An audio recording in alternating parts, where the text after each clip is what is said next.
ruang hari Senin tanggal 4 kalau nggak salah.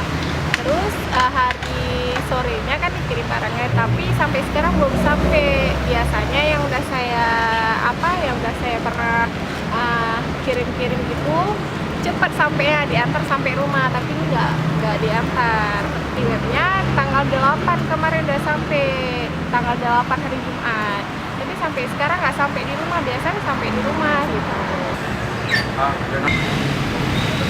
Penyebab penumpukan yang tadinya kita untuk Banda Aceh itu 200 koli Pak per hari rata-rata ya. Kemarin beberapa hari ini kita masuk 50, 75, ya sisanya tertinggal.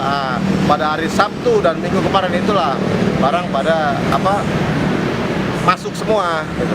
Jadi pada hari Sabtu Minggu kemarin itu puncaknya barang udah mulai masuk dan kita kerjakan sampai baru jam 7 pagi tadi baru selesai.